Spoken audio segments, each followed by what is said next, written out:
1000 лет назад из ниоткуда появились они. Смерть, страх и разорение принесли они на Русь.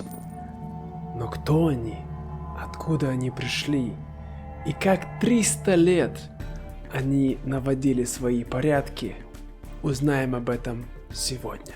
Привет, друзья! Меня зовут Сергей, и добро пожаловать на мой канал по-русски издалека. Сегодня я буду рассказывать вам об истории Древней Руси, а именно о части той истории, о которой обычно не любят вспоминать, о том, как татаро-монгольская ига заправляла на Руси, или по-другому сейчас называют ордынское владычество. Эта тема довольно противоречивая и до сих пор вызывает много горячих споров. Очень важный дисклеймер. Я говорю то, что я нашел в интернете, то, что я читал, слушал. Я не являюсь историком, поэтому мои слова не являются правдой в последней инстанции. Проверяйте сами, читайте сами. Это делается исключительно в языковых и познавательных целях. Ну что, вы готовы? Поехали!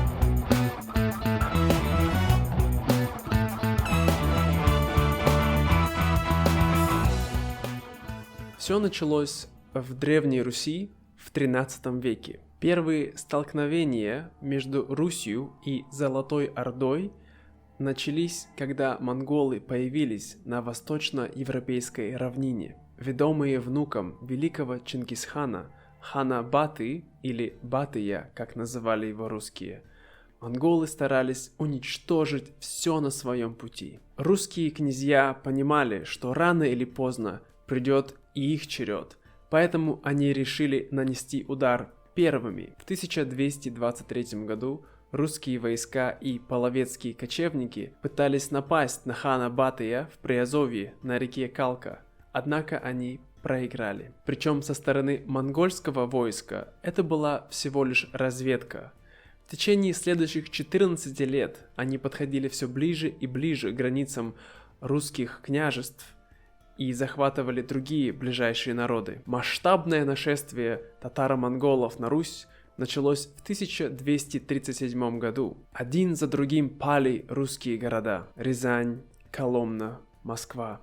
Монголов даже не остановили русские морозы, и зимой в 1237 году они захватили такие города, как Владимир, Тверь, Торжок. Несколько княжеств объединились, чтобы дать отпор кочевникам, но были разбиты на реке Сить. Весной того же года, после 7-недельного сопротивления, пал город Козельск. Город был полностью уничтожен, а его жители были убиты. И монголы прозвали тогда этот город «Злой город», потому что очень долго они не могли его взять. В 1240 году пал Киев, самый укрепленный город земель русских на тот момент. Большинство оставшихся князей склонились перед Батыем и обещали тому платить дань. Вассальная зависимость Руси от Золотой Орды длилась более 2 веков и вошла в историю под термином татаро-монгольская ига. Но что же такое ига? Слово ига происходит от латинского iigum, что означает упряжь для скота, но вследствие это слово стало синонимом рабства. Но кто же такие татаро-монголы? В русских и европейских летописях монголы назывались татарами. Есть много разных теорий. Сегодня я расскажу вам об одной из них. По этой теории все люди, которые были к северу от Великой Китайской стены в Китае, назывались тартар. И одно из племен, также которое было монгольское племя, оно называлось татары. Возможно, когда Чингисхан, он убил всех людей этого племени, каким-то образом он взял это имя, оно стало распространяться не только среди него, но среди других жителей его будущей империи. То есть еще до того, как монголы пришли на Русь, уже слышали о каких-то татарах. То есть это было такое звучное и страшное слово. И уже потом те люди, которые были тюркские народы, жили на территории современной Казани, да, по Волге, и они уже взяли это имя татары от того, которое было монгольское племя. То есть это абсолютно разные люди, но просто они взяли это имя, и все. А вот этот термин монголо-татары появился в 19 веке, чтобы устранить эту неясность, потому что завоеватели сами были монголы, но русские называли их татары. Поэтому так получилось монголо-татары. В данный момент люди решили, чтобы не путать, кто такие монголы, кто такие татары, называть это ордынским владычеством. Но по-прежнему этот термин татаро-монгольская ига очень популярен среди людей. Но почему же русские княжества не могли дать отпор этим татарам, да, этим монголам, этой орде? Главной причиной является, конечно же, междоусобица. Потому что в то время Русь это не была одна страна, это было много маленьких княжеств, и у каждого были свои интересы, и часто они воевали друг с другом, убивали друг друга, и у них были многие конфликты.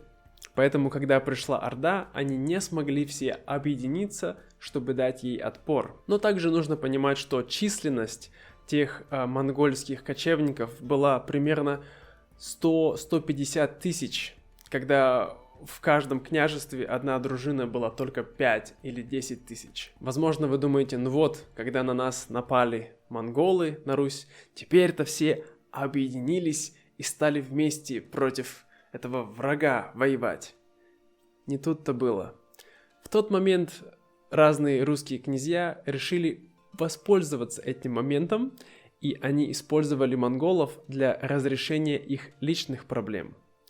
То есть часто была такая ситуация, что один князь что-то не поделил с другим князем, и потом другой князь этот говорит: «Эй, монголы, этот князь, он хочет восстание сделать!» И монголы приходят и убивают его.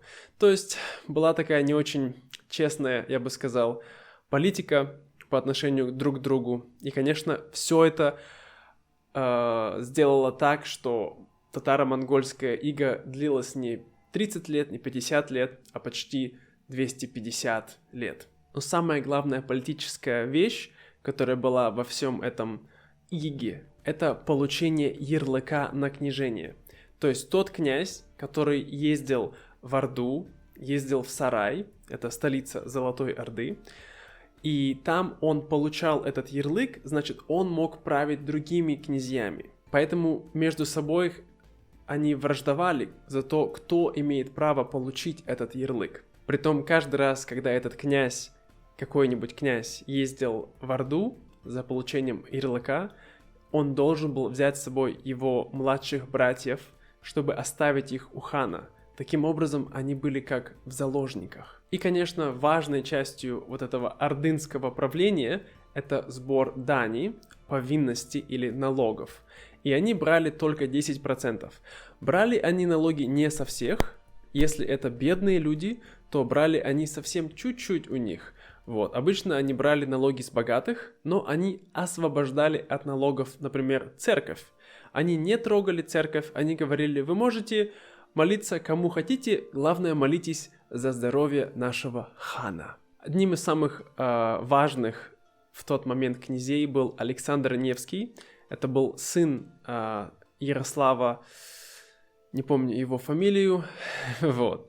И, значит, Александр Ярославович или Александр Невский, многие люди говорят, что он, так сказать, был очень великий князь, потому что он вел мудрую политику, так как он умел дипломатично договариваться с татарами, и он спасал Русь от набегов и от полного уничтожения, хотя другие историки говорят обратное, что он вел свою политику, и с помощью татар он решал свои вопросы, потому что были ситуации, когда, например, новгородцы, они не хотели платить дань, и тогда он вызывал татар на помощь. До сих пор оценки его правления являются противоречивыми. Что интересно, раньше, до 1330 года, сбором дани занимались баскаки. Это были монгольские чиновники. Но потом один князь, которого звали Иван Калита, точнее, он получил прозвище Калита. Калита, что означает кошелек. Он выпросил у хана, чтобы он сам собирал дань, поэтому он был какой князь? Правильно, князь московский. То есть каждый раз, когда он собирал дань и отправлял что-то хану, что-то он оставлял себе. Таким образом, Москва стала богатеть, Москва стала возвышаться. В середине XIV века в самой Орде начались междоусобицы, кто-то умер, кто-то кого-то убил, поэтому их власть начала потихоньку ослабевать, в то время как власть Москвы начала повышаться, и Москва все больше и больше объединяла под собой княжеские русские земли. И в 1374 году внук Ивана Калиты, Дмитрий Иванович, отказался платить дань Мамаю. Мамай — это был правитель Золотой Орды. Он был советником, но по сути был правителем. И тогда Мамай отправил огромное войско, чтобы покорить и наказать этого князя. Однако та дружина была разбита Дмитрием Ивановичем. И это была первая победа русских над монголами за долгое время. Но Мамай не хотел сдаваться, и в 1380 году он уже сам с большой армией пошел воевать на место, которое называлось Куликовым полем, недалеко от реки Дон и Неправда. Но, конечно, и тогда он проиграл, и Дмитрий Иванович уже получил свое знаменитое имя Дмитрий Донской, потому что река называлась Дон. И это сражение, эта победа стала переломным моментом в истории Руси на тот момент, и с тех пор власть и правление ига татарского потихонечку начало уменьшаться, уменьшаться и уменьшаться. Но это не значит, что оно абсолютно закончилось.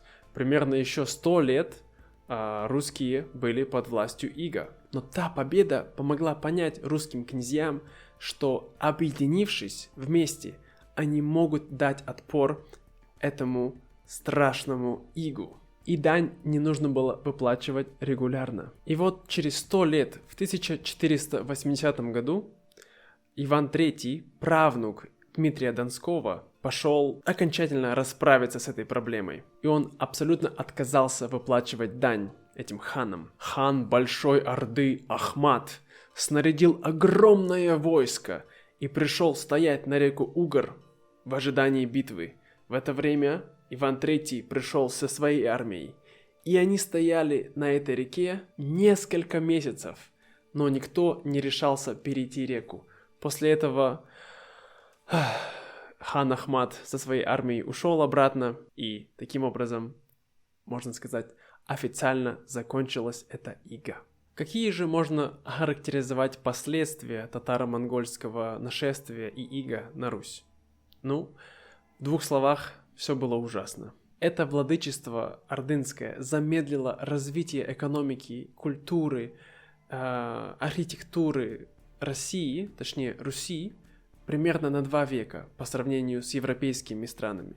В то время было Великое княжество Литовское, которое тоже было покорено монголами, но они быстро смогли сбросить это иго, а также вот Южная Русь, где были галицкие князья, но вот Центральная и Северная Русь, они не смогли с этим справиться в течение 2 веков, только потом они это сделали, что, конечно, сильно ослабило ее.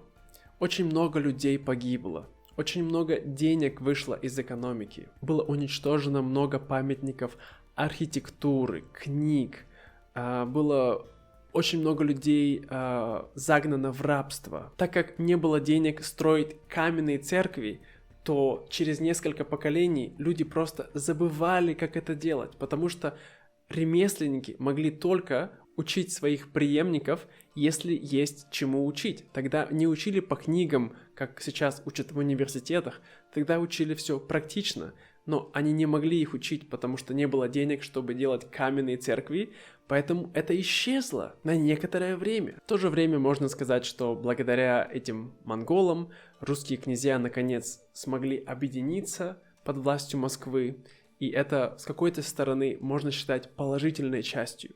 С другой стороны, другие историки утверждают, что именно в то время они научились вот такому, как сказать, можно сказать, имперскому сознанию, что для того, чтобы быть успешным, нам нужно иметь большую империю. Может быть, если бы этого монгольского нападения не было, то и Россия сейчас была бы другой страной, возможно, более демократичной, но кто знает, кто знает. Это все на сегодня, друзья. Надеюсь, вам понравилась эта история.